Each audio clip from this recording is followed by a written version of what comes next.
the Blades has been charged with engaging in controlling and coercive behavior against his estranged wife. He was once the soft-spoken soul of a show that made the world cry over old teddy bears and dusty heirlooms. Blades wasn't just presenting television. He was holding together stories, families, and forgotten memories. But fame can be a heavy crown, especially when you're carrying wounds the world can't see. This is the story of a man who rose by mending the broken, only to find his own life falling apart behind the barn doors. It begins with quiet success, and now things aren't looking good for Blades. From broken home to beloved host, Blades' early life reads like a story of survival etched into the very fabric of hardship. Born in 1970 in Hackney, East London, his beginnings were far from the bright lights of television studios. The cracks in his childhood started early. His father left when Jay was still very young, abandoning not just his family, but, as Jay would later discover, the staggering legacy of more than 20 children scattered across multiple relationships. The weight of this absence was more than just physical. It was emotional and psychological, leaving Jay to navigate a maze of confusion, poverty, and fractured identity. Growing up in social housing, surrounded by the harsh realities of economic struggle, Jay's world was one where silence often overshadowed conversation. The kind of silence born from hardship, from pain unspoken. He later described his upbringing as one of pain and confusion, a phrase that captures the complexity of a childhood, marked not just by material deprivation, but by an absence of guidance and recognition. Within this environment, school was no refuge. Jay couldn't read or write through much of his youth, but it took years before the true reason came to light. He was dyslexic, a diagnosis that came far too late in his 30s. In the meantime, teachers and peers mistook his struggles for laziness or defiance. The system failed him. He walked away from formal education with no qualifications, branded with the false label of failure. Yet Jay carried something powerful within him. His hands, gifted hands that were restless and eager to create, to fix, to build, but with no clear direction. Those hands first found work in factories and later as a security guard. It was a humble path, yet each step laid groundwork. Eventually, those hands found their true calling in furniture restoration. There was an almost poetic symmetry in this choice. Jay took broken, discarded objects and painstakingly restored them, returning value and beauty to what others deemed worthless. In doing so, he was, in many ways, repairing not just the objects, but himself. He was giving back what the world had denied him. Second chance, a renewed purpose. The rise of the repair shop. Jay's journey into the public eye was not sudden nor manufactured by glossy television pitches. Instead, it was his community that first recognized the spark in him. In 2013, he co-founded Out of the Dark, a charity dedicated to teaching disadvantaged youth the art of furniture restoration. This wasn't just about craftsmanship. It was about healing invisible wounds. In those workshops, Jay wasn't merely showing kids how to sand wood or refinish surfaces. He was helping them rediscover their own worth, their dignity. The workshop became a sanctuary where broken things and broken lives could be mended. Word of his work spread beyond the community, catching the attention of the BBC. By 2017, Jay Blades stepped into the limelight as the heart and soul of the repair shop. Filmed in a charming barn nestled in the English countryside of West Sussex, the show was a quiet revolution against the loud, sensationalist television that dominated screens. Instead of conflict or competition, the repair shop celebrated restoration of furniture, of memories, of love passed through generations. Jay was not the conventional presenter. He didn't come with scripted sound bites or polished celebrity polish. Instead, he offered something far rarer: empathy. He listened deeply, creating space for people's stories, their grief, their joys. When he spoke, it was not rehearsed. It was raw and heartfelt, coming straight from the gut. His signature flat cap and warm smile became symbols of comfort and hope. The emotional gravity he brought to the workshop made the show about more than just fixing objects. It was about repairing hearts. As the show gained traction, Jay became a beloved figure not just in Britain, but across the world. By 2021, the Repair Shop was one of the most watched factual programs on British television, captivating audiences hungry for authenticity and kindness. In a media landscape often defined by the superficial, Jay's story and the show's ethos were a bomb. Proof that restoration in all its forms was a universal human need. The man with the smile behind that warm, inviting smile was a man who in many ways felt like someone you already knew. Someone familiar, approachable, yet quietly extraordinary. Blades wasn't just a TV personality or a craft expert. He became a beacon of hope and transformation for countless people who saw in him a reflection of their own struggles and dreams. His story resonated deeply because it wasn't one of polished privilege or effortless success. It was raw, honest, and profoundly human. Jay came from the working-class streets of Hackney, East London, a place not often spotlighted for producing household names. He had no posh accent, no elite schooling to boast of, just sheer grit, determination, and a deep innate talent for craftsmanship. His journey from a boy battling dyslexia and hardship to a beloved national figure was so inspiring that it demanded to be shared. That's why his autobiography, Making It, became a runaway bestseller. It wasn't just a memoir. It was a narrative of resilience and hope. The pages spoke candidly about his struggles, his early years marked by poverty, the discovery of his dyslexia late in life, and the way he found healing and purpose in restoring discarded furniture. Readers didn't just buy the book, they connected with the man behind the words. More than just a craftsman, Jay became a vocal advocate for mental health. A time when celebrities often shy away from topics like depression, racism, or illiteracy, Jay faced them head-on. He shared his vulnerabilities with a refreshing openness that was rare in the public eye. He didn't just talk about success. He talked about pain, struggle, and the messy reality of healing.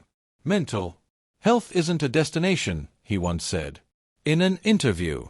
It's a journey, and sometimes it's a winding uphill road. His authenticity caught the attention of brands who wanted to align with someone real. Schools invited him to speak, hoping his story would inspire the next generation. Even the British royal family took notice, a testament to his impact beyond television screens.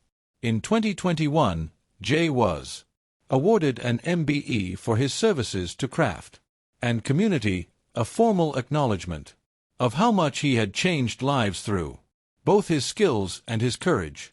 But beneath that bright spotlight, fame began to reveal its darker side. The smile, while genuine, started to mask something more fragile. Behind the public persona, the man who had carried so much hope and strength was quietly grappling with shadows he wasn't yet ready to fully reveal. A fracture in the foundation. By 2022, cracks started to show beneath Jay's carefully constructed public image. Those who followed his career closely noticed a shift. The once punctual, enthusiastic presenter began arriving late, or sometimes not at all, to interviews. Scheduled speaking engagements were missed or abruptly cancelled. When he did appear, his energy felt diminished, his smile less frequent, his eyes often betraying a weariness that words couldn't fully explain.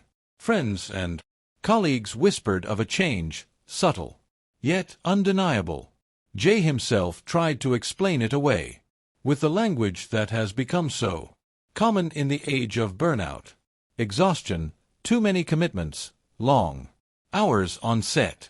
The repair shop, the show that had catapulted him to fame, demanded relentless energy and constant creativity. Jay admitted the grind was wearing him down. Yet those explanations didn't quite capture the depth of what was happening beneath the surface. In an interview with The Independent, Jay laid bare some of his inner turmoil. For the first time, "People think I'm strong," he confessed quietly, "but some days I feel like I'm made of glass." His voice held a tremor of vulnerability, a stark contrast to the confident man the public had come to admire. He spoke candidly about feeling like an imposter in his own success story, that, despite all the accolades and recognition, he sometimes doubted whether he truly belonged in the spotlight. Success came too fast, too loud, and too late, he reflected, and the man who helps rebuild others was quietly falling apart. Behind the scenes, the atmosphere grew tense. Staff on the repair shop spoke in hushed tones about missed shoots and moments when Jay's usual warmth gave way to frustration or exhaustion. No scandal erupted, no public breakdown, just subtle signs of a man under pressure, juggling a persona and a reality that felt increasingly disconnected. Colleagues who had known Jay for years described moments when his normally steady demeanor cracked. One producer remarked, "Jay has been a rock for many, but you know, rocks can erode." Others mentioned small unexplained absences or a tiredness that lingered long after the cameras stopped rolling. Yet for all the whispers, Jay remained determined to carry on. The public still saw the smile, the man they felt they knew, a man who had turned hardship into hope. But inside, a fracture was growing, quietly threatening the foundation of everything he had built. Trouble behind the camera. The year 2023 marked a turning point that few saw coming, yet in hindsight seemed inevitable. The BBC quietly announced changes to the repair shop. Jay would remain the host, the familiar face audiences had come to love, but his screen time was to be rebalanced. On the surface, it sounded like a routine production adjustment. Publicly, the network framed it as a way to freshen the show's dynamics, to bring new perspectives and broaden its reach. Yet, behind closed doors, those who knew the workings suspected something far more deliberate, an attempt to gradually edge Jay out without the messiness of outright dismissal. Rumors swirled quickly. Whispers of tension between Jay and the producers took hold. Sources close to the production revealed a growing clash over creative control. Jay, who had always fought to keep the show authentic and grounded in genuine craftsmanship, resisted efforts to make it more sensational, more glossy, more TV-friendly. He wanted it real, one insider said, a place where stories and restoration met. The producers, meanwhile, pushed for broader appeal, more drama, and a tone that would capture a wider, perhaps younger, audience. This tug-of-war wasn't just about airtime. It was about the soul of the show. Jay pushed back hard, refusing to compromise on his principles. But as with many battles of vision, power slowly shifted. The reins tightened. Edits became sharper. Moments that once celebrated Jay's gentle, nurturing approach were trimmed or replaced with faster, flashier cuts. It was a subtle, almost invisible sidelining. Meanwhile, the tabloids picked up on Jay's retreat from the public eye. Stories began to leak. He was missing charity meetings, skipping appearances, and most troubling of all, becoming unreachable during critical production windows. For someone whose warmth and accessibility had been a hallmark of his public persona, this sudden withdrawal was jarring. Those who worked with him noticed a change, not just physically but in spirit. The man who once made time for everyone, who listened and offered hope, now seemed to be pulling away, wrapped in his own quiet struggles. The word that hung in the air was ominous, as if the very light that had drawn audiences to Jay was dimming. The strain at home, away from the cameras and public acclaim. Jay's personal life had always been a quieter story, known but never fully exposed. Jay's marriage to Lisa in 2022 had seemed like a new beginning. Their public moments, smiling at events, sharing photos of quiet getaways, gave the impression of a couple building something strong. But behind the scenes, things were far more fragile. By the following year, it was confirmed they had separated. At first, it seemed like a sad but familiar story. Jay had been noticeably absent from public life, missing from social media, less present on set, and according to some colleagues, increasingly hard to reach. Fans chalked it up to burnout or the emotional weight of a packed schedule. Privately, friends described someone who was distracted, distant, and no longer the steady presence they once knew. For a while, there was no clear explanation, just small signs that something was shifting. The wedding ring was gone. Mentions of Lisa faded. And when her name did surface, the warmth that had once surrounded it seemed to vanish. Then came the reports. Quiet at first, then confirmed. The split wasn't just a personal decision or a case of two people growing apart. Jay was now facing serious allegations, accusations related to his behavior.